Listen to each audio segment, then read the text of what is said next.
ഇന്ന് ഭയങ്കര ഈസി ആയിട്ടുള്ളൊരു സ്റ്റാറാണ് ഉണ്ടാക്കുന്നത് കേട്ടോ. പക്ഷേ ചെറുതായിട്ട് പണി കിട്ടുകയും ചെയ്തു. അത് ഞാൻ ലാസ്റ്റ് പറയാം. ഇതിന് വേണ്ടിയിട്ട് 6 സ്ക്വയർ പീസാണ് എടുത്തത്. അത് ഇങ്ങനെ കോണായിട്ട് മടക്കിയിട്ട് പിന്നെ അറ്റത്തൂടെ ചെറുതായിട്ടൊരു ബോർഡർ പോലെ വീണ്ടും മടക്കുക.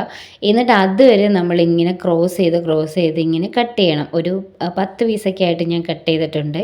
എന്നിട്ട് വിടർത്തിയതിന് ശേഷം ഒന്നിടവിട്ട് ഇങ്ങോട്ടും അങ്ങോട്ടും മടക്കിയിട്ട് ഒട്ടിക്കുക അല്ലെങ്കിൽ സ്റ്റാപ്ലർ ചെയ്യുകയോ ചെയ്യുക. ഭയങ്കര ഈസിയാണ് ചെയ്യാൻ. പക്ഷേ പണി കിട്ടിയത് എന്താണെന്ന് പറയട്ടെ, ഞാനിത് യൂസ് ചെയ്തത് ഭയങ്കര തിന്നായിട്ടുള്ള പേപ്പറായിപ്പോയി. നല്ല തിക്കായിട്ടുള്ള ഫോം ഷീറ്റ് തന്നെ യൂസ് ചെയ്യണം.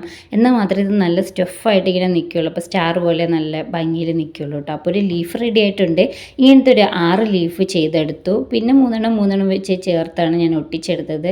പിന്നെ നടുക്ക് വൃത്തിയോട് മാറാൻ ഒരു റൗണ്ടും കൂടെ വെച്ചു 2 സൈഡിലും. അപ്പോൾ നമ്മുടെ സ്റ്റാർ റെഡി ആയിട്ടുണ്ട്. ഭയങ്കര ഈസി ആയിട്ടോ. എല്ലാവരും ഒന്ന് ട്രൈ ചെയ്ത് നോക്കുക. അപ്പോൾ വീഡിയോ ഇഷ്ടമായെങ്കിൽ ലൈക്ക് ചെയ്യുക, സബ്സ്ക്രൈബ് ചെയ്യുക, സപ്പോർട്ട് ചെയ്യുക. താങ്ക്